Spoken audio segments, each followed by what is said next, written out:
हे guys, good morning, good evening, good afternoon. तो last lecture में हम लोग ने आईटीसी चैप्टर का लगभग 70% ख़त्म कर लिया था। तो आज उसका रिमेनिंग पार्ट ये लेक्चर में ख़त्म करूँगा। It will take around 20 to 25 minutes। So without wasting any further time, let's just jump into the chapter and rapid finish it off. Okay, तो देखो स्क्रीन पे अपना नया इसमें टॉपिक है, meaning of turnover in different chapters in GST. अभी GST में ना डिफरेंट चैप्टर्स में टर्नओवर का कैलकुलेशन अलग अलग तरीके से किया जाता है। तो एक तो जो आईटीसी चैप्टर है, पहले उसका बात करेंगे। आईटीसी चैप्टर में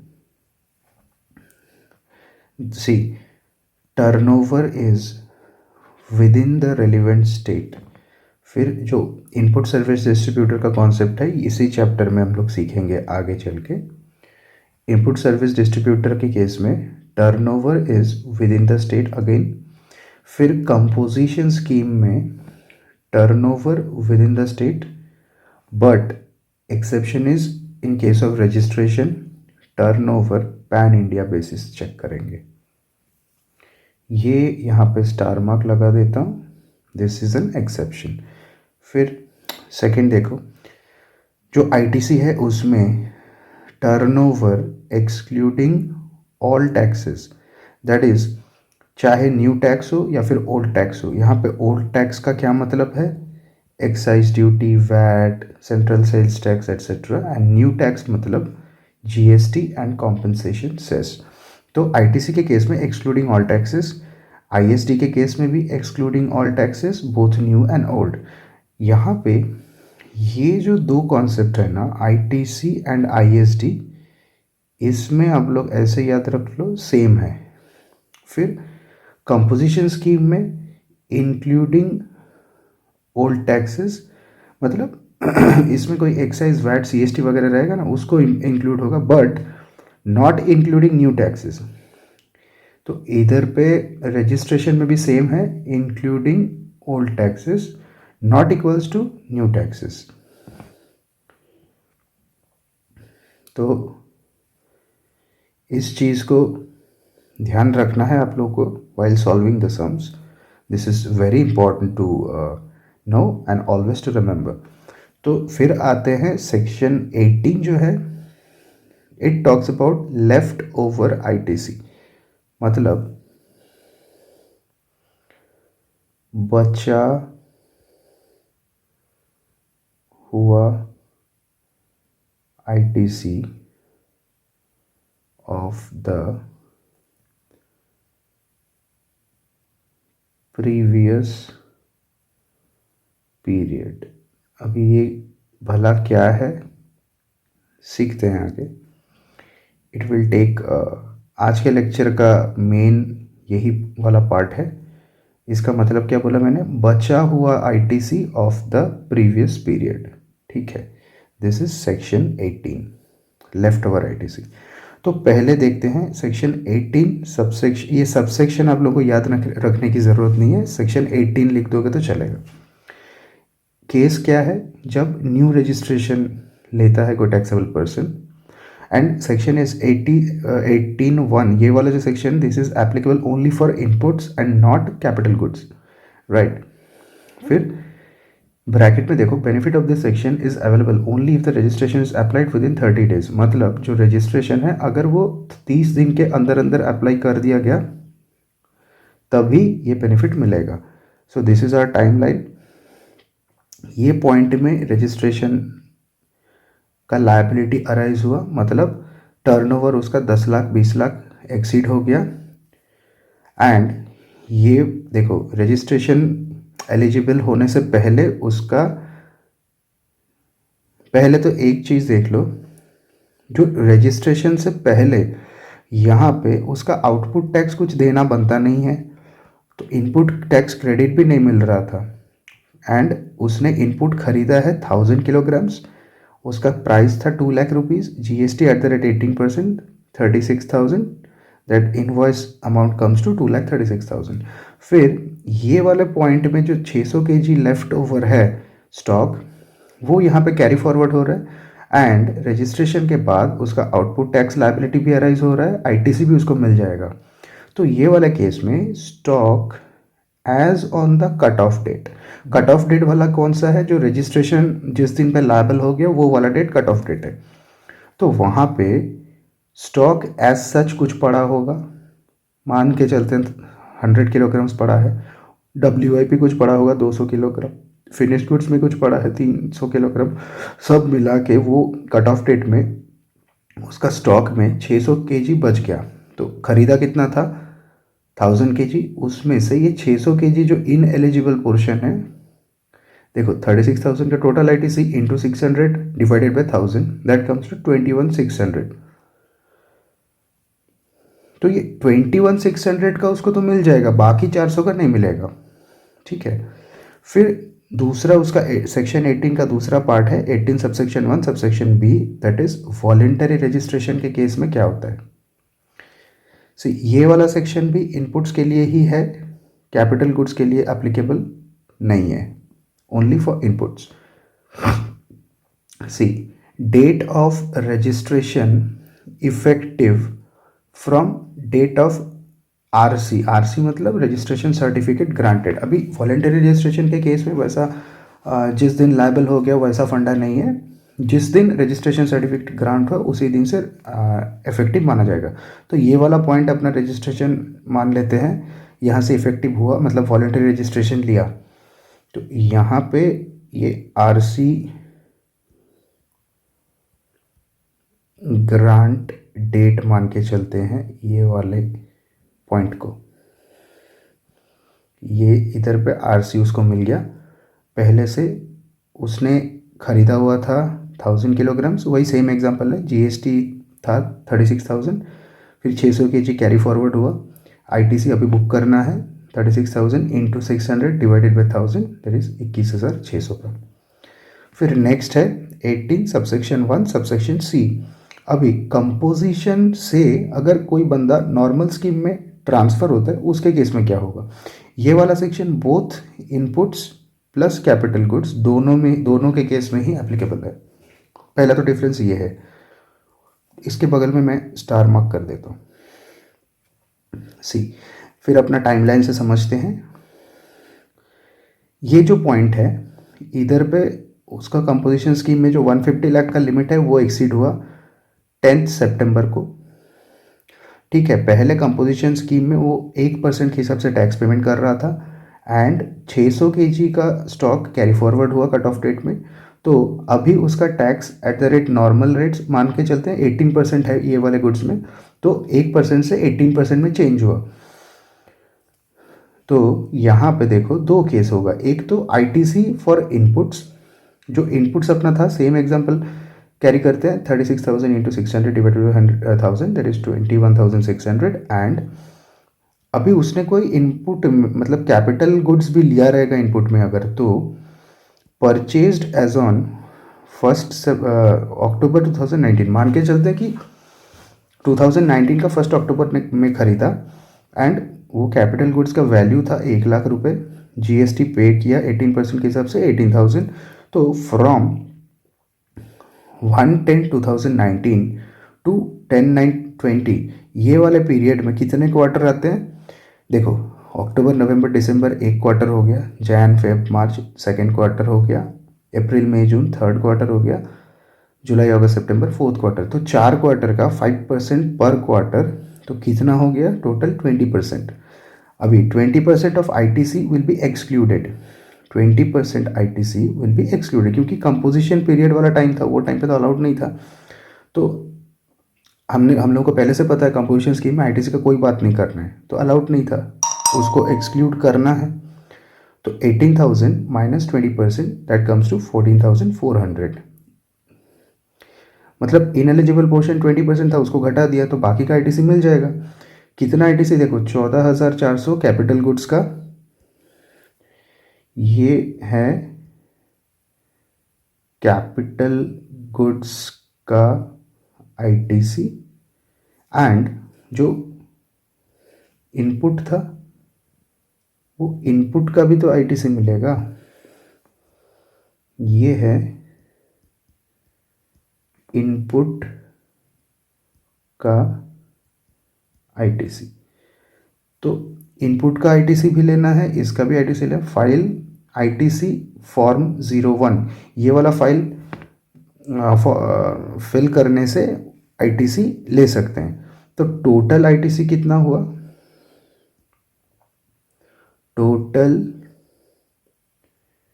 eligible ITC as on the cut off date is equal to 21,600 plus 14,400। जोड़ के बताओ, 21,600 plus 14,400 which comes to 36,000। ये वाला जो 36,000 है, ये अमाउंट बुक करना है इन आईटीसी फॉर्म 01 में, तो आईटीसी मिल जाएगा। राइट, ये वाला केस भी हम लोग ने सीख लिया बड़े ही आराम और इत्मीनान से।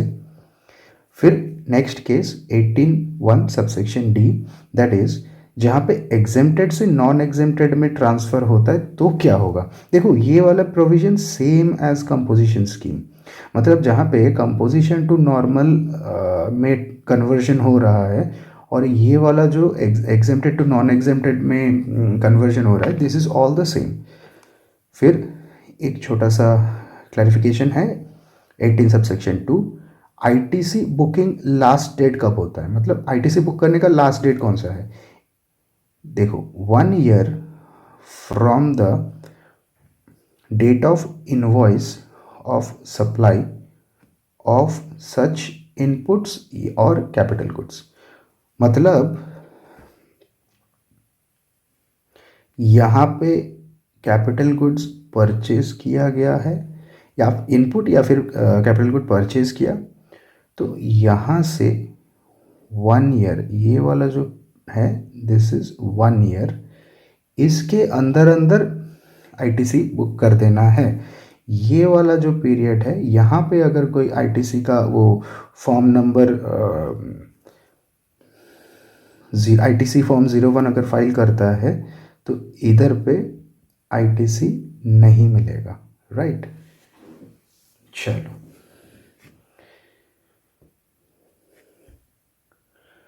फिर आगे बढ़ते हैं। 18, ये 18 सबसेक्शन 4 है। यहाँ पे नॉर्मल में पहले बंदा था, वहाँ से कंपोजिशन स्कीम में मूव कर रहा है, तो ये कट ऑफ डेट है। यहाँ पे रिवर्सल ऑफ आईटीसी करना होगा फॉर द रिमेनिंग पीरियड, जितना बचा कुछ आईटीसी है उसको रिवर्स करना होगा। देखो, पहले तो नॉर्मल स्कीम में था, इधर पे आईटीसी मिल रहा था, फिर स्टॉक वही अपना 600 kg मान के चलते हैं कि कैरी फॉरवर्ड हो रहा है, तो यहाँ पे कंपोजिशन स्कीम है, आईटीसी नहीं मिलना है, तो both input and capital goods दोनों के लिए सेक्शन एप्लीकेबल है। 18(5) इज नॉट रिलीवेंट। फिर 18(6) transfer of capital goods before 60 months. अगर जो कैपिटल गुड्स खरीदा है, वो वाला कैपिटल गुड्स उसका जो लाइफ है दैट इज 60 मंथ्स, उसके पहले पहले कोई अगर ट्रांसफ़र कर देता है या फिर बेच देता है तो क्या होगा। सी, ये एग्जांपल से समझते हैं कि 1/4/18 यहाँ पे परचेज किया कैपिटल गुड्स। तो यस गाइस, एक अर्जेंट काम आ गया था तो थोड़ी देर के लिए पॉज किया था, तो वेलकम बैक। तो ये जो एग्जांपल है, यहाँ पे देखो, परचेज्ड कैपिटल गुड्स, उसका वैल्यू था 2 लाख, फिर जीएसटी 18% 36,000, इनवॉइस वैल्यू 2,36,000, फिर 1/4/18 से लेके 10th March 2020 तक का, that comes to 24 months, 36,000 into 24 divided by 60, that is 14,400। तो नेट कितना आया, 36,000 minus 14,400 which comes to 21,600। And ये जो कैपिटल गुड्स था ना, इसका आईटीसी यहाँ पे बुक कर लिया गया। फिर यूज़ किया कुछ दिन के लिए एंड ये कैपिटल गुड्स को यहाँ पे सेल कर दिया गया on 10th March 2020 for ₹1 lakh. अभी ये जो सेल किया, दिस इज एक्टिविटी तो है, ट्रांसफ़र है, बिजनेस पर्पस में भी है, कंसिडरेशन भी है, तो इट बिकेम अ सप्लाई। फिर 1 लाख इंटू, यहाँ पे दो चीज़ को कंपेयर करना है। एक तो 1 लाख इंटू उसका आउटवर्ड में जो 18% के हिसाब से जीएसटी चार्ज किया, दैट इज़ 18,000, या फिर यहाँ पे जो अपना कैलकुलेशन जो पार्ट बी में निकला हुआ था, that is left over ITC, that was 21,600। तो दोनों में से whichever higher is reversed, तो इतना जो हायर होगा उतना आईटीसी आपको रिवर्स करके चलना है। फिर section 19, that is all about job worker. Section 19 देखो, आरएमएस मतलब रॉ मटेरियल सप्लायर यहाँ पे बैठा है। Raw material supplier maintenance job worker related books of accounts. BOA मतलब बुक्स ऑफ अकाउंट्स। देखो ये है जॉब वर्कर, तो रॉ मटेरियल सप्लायर यहाँ से 1/4/2020 को कुछ गुड्स रिमूव कर रहे हैं उसके फैक्ट्री से, तो on removal this is not a supply. And ये वाले केस में इनवॉइस तो होगा नहीं, transfer challan and e-way bill उसको जनरेट करके चलना है। And form number ITC04 by 25th of next month, ये उसको डॉक्यूमेंटेशन है। फिर देखो जॉब वर्कर यहाँ पे applied process is called service. Job worker वाली जो प्रोसेस है that is always be covered under service. And जो जॉब वर्कर है वो प्रोसेस करने के बाद ये गुड्स रिटर्न कर देता है। On return it is also not a supply. तो यही जॉब वर्कर का पूरा डायग्राम है। फिर यहाँ पे कुछ छोटा छोटा पॉइंट्स है। एक तो return of goods should be made within a period of 1 year in case of inputs and 3 years in case of capital goods। ये जो यहाँ पे रिटर्न हो रहा है ना, यहाँ पे 1 ईयर या फिर 3 ईयर ऐसा एक कंडीशन है। If return is not made within time it shall be treated as deemed supply. अगर रिटर्न आया ही नहीं तब गवर्नमेंट ये मान के चलती है कि वो सप्लाई हो गया, deemed supply, in the hands of raw material supplier as on the date of removal of factory, that is 1/4/2020। That is the date, जो डेट में फैक्ट्री से रिमूव हुआ वही डेट में बैकडेटेड रेट्रोस्पेक्टिव इफेक्ट में with interest 18% chargeable भी होगा and supply भी बना दिया जाएगा। फिर कंप्यूटेशन ऑफ 1 ईयर 3 ईयर, ये जो 1 साल 3 साल का जो कंप्यूटेशन है वो कौन सा डेट से करके चलना है। देखो 1 year 3 year shall be computed from the date, एक तो date of removal of goods from RMS premises, मतलब रॉ मटेरियल सप्लाई के premises, but when goods received by job worker under bill to ship to model. कई बार ऐसा हम लोग ने पहले भी देखा है, जो bill to ship to model के मॉडल में अगर रिसीव किया गया है गुड्स को, in such cases such period shall be counted from date of receipt of goods. यहाँ पे रिमूवल डेट नहीं है, receipt of goods by the job worker. तो रिसीप्ट वाले दिन से वो 1 साल 3 साल कैलकुलेट करके चलेंगे। फिर इन केस ऑफ अगर वो मोल्ड्स डाइज जिग्स ये सब है, no condition to bring back, मतलब वो सर वन टाइम यूजेबल चीज़ है तो नहीं भी रिटर्न करेगा तो चलेगा, उसको डीम्ड सप्लाई नहीं बनाया जाएगा। फिर waste scrap generated in the process of job work. अभी कई बार जॉब वर्क के प्रोसेस में कुछ वेस्ट स्क्रैप्स वगैरह निकलते हैं, उसका कैसे टैक्सेशन होगा। देखो जॉब वर्कर, ये सब केस में ना जॉब वर्कर को ही इसका टैक्स पेमेंट करके चलना है। जॉब वर्कर शैल पे the GST. But if the job worker is unregistered, हो सकता है छोटा मोटा बंदा है उसका अभी तक रजिस्ट्रेशन नहीं हुआ है, then raw material supplier is liable to pay GST on such supply of scraps या फिर वेस्ट्स। फिर ये वाले चैप्टर में अपना लास्ट कॉन्सेप्ट है, that is section 20, input service distributor, ISD बोलते हैं इसको। See this is an ISD which is head office. इसको मैंडेटरी रजिस्ट्रेशन करना होता है अंडर सेक्शन 24। फिर इसका जो रिटर्न है दैट इज GSTR 6। ये क्या, इसका काम क्या है, distributes ITC bye issuing invoices, debit notes, credit notes two branches फिर देखो आईजीएसटी को ट्रांसफ़र करेगा एज आईजीएसटी और सीजीएसटी और एसजीएसटी, मतलब आईजीएसटी को कन्वर्ट कर सकता है बट सीजीएसटी को एज सीजीएसटी या फिर आईजीएसटी, एसजीएसटी को एज एसजीएसटी या फिर आईजीएसटी। तो यहाँ पे कन्वर्जन कर सकता है आईएसडी। देखो ये एक सप्लायर है, सप्लायर ने कुछ इनवॉइस दिया, इनपुट सर्विस लिया जो हेड ऑफिस है वो, एंड इनसे मतलब ये सप्लायर समझो कोई दूसरा सिटी में भी हो सकता है, सेम सिटी में भी हो सकता है। तो इधर पे सप्लाई ऑफ सर्विस बन गया। फिर इसका 4 ब्रांच है, unit A, unit B, unit C और यूनिट डी। सप्लायर 4 ब्रांचेस को दिया, मतलब सप्लाई किया। तो यहाँ पे एक नोट है, if the branch is located at some other state, then ISD converts CGST and SGST into IGST and then distribute to the branch। मतलब इंटरस्टेट वाले केसेस में चाहे मतलब CGST हो SGST हो, उसको IGST में कन्वर्ट करके ही ट्रांसफ़र होगा। फिर maximum amount can be distributed as mentioned in the invoice, invoice में जितना है उतना ही मैक्सिमम डिस्ट्रीब्यूट कर सकते हैं। In case of intra state मतलब within the state supplies जो केसेस है उसमें pass the credit as it is, मतलब CGST है तो एज CGST, SGST है तो एज SGST, IGST है तो एज IGST, नो कन्वर्जन। मतलब यहाँ पे जो मेन पॉइंट है दैट इज नो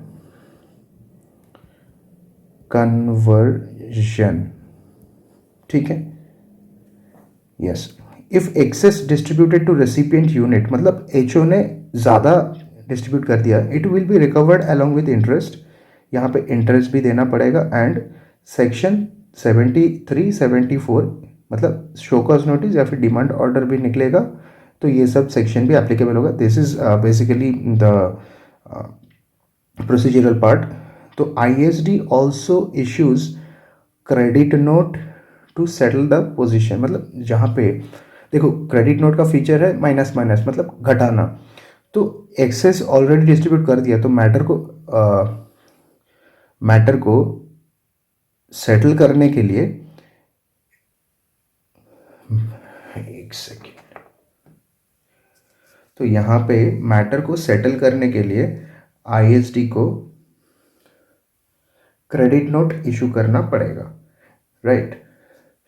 फिर लास्ट जो है that is manner of payment only set off, no need to pay in cash, मतलब यहाँ पे ये ISD के केस में सिर्फ सेट ऑफ होगा, कोई कैश वाला लाइबिलिटी नहीं होगा। फिर देखो ISD can issue invoice only for the current month and only services are covered, that is only services are covered which means not equals to goods, goods यहाँ पे goods की बात नहीं करेंगे, and only for the current month, मतलब एक ही month के ही सारे इनवॉइसेस ISD पास ऑन कर सकता है। In case any excess credit distributed to a recipient unit and such unit does not reverse the same voluntarily, मतलब एक्सेस कर दिया रिवर्स नहीं कर रहे, फिर वो केस में show cause notice can be given to ISD by proper officer, demand order मतलब सेक्शन 73, 74 एप्लीकेबल हो जाएगा। ISD is liable for penalty, ISD is also liable for penalty under section 122 subsection 1. So guys, this is the end of our chapter ITC, and ये chapter के बाद आप लोग 4-5 अच्छे questions जो ICI के प्रैक्टिस एडिशनल प्रैक्टिस क्वेश्चंस में दिया हुआ है उसको सॉल्व करो, एंड जो पास्ट लास्ट RTP है वो RTP में रूल 43 का एक अमेंडेड बड़ा अच्छा क्वेश्चन है, वो मशीन XYZ वाला जो सम है वो एक बार देख लो, तो ITC चैप्टर में आप लोगों का अच्छा ग्रिप बैठ जाएगा। एंड एग्ज़ाम में ITC चैप्टर बहुत इंपॉर्टेंट है, हर अटेम्प्ट में 8 से 10 मार्क का वेटेज कैरी करके चलता है, एंड मोस्ट इम्पॉर्टेंटली जो कैपिटल गुड्स वाला क्वेश्चन है वो लास्ट अटेम्प्ट में पूछा नहीं था, तो इस बार एक्सपेक्ट कर सकते हो। ऐसा नहीं बोल रहा हूँ कि आ जाएगा पक्का, बट एक्सपेक्टेड है। तो गाइस पढ़ते रहो, आगे बढ़ते रहो, हमेशा यही बोलता हूँ। इस वीडियो में इतना ही। फिर आगे का जो वीडियो है वो most probably value of supply हम लोग सीखेंगे उसमें, मतलब जीएसटी कंप्यूटेशन, फिर मैनर ऑफ पेमेंट। तो अपना जीएसटी का सारा tricky chapters as I promised कि ये अटेम्प्ट से पहले पहले आप लोगों को ये रिवीजन लेक्चर्स मिल जाएंगे। I hope these videos are really helping you guys. चलो, चैनल सब्सक्राइब नहीं किया है तो कर लो, बिकॉज आगे के अपडेट्स भी मिल जाएंगे। तब तक के लिए bye bye, take care, love you all.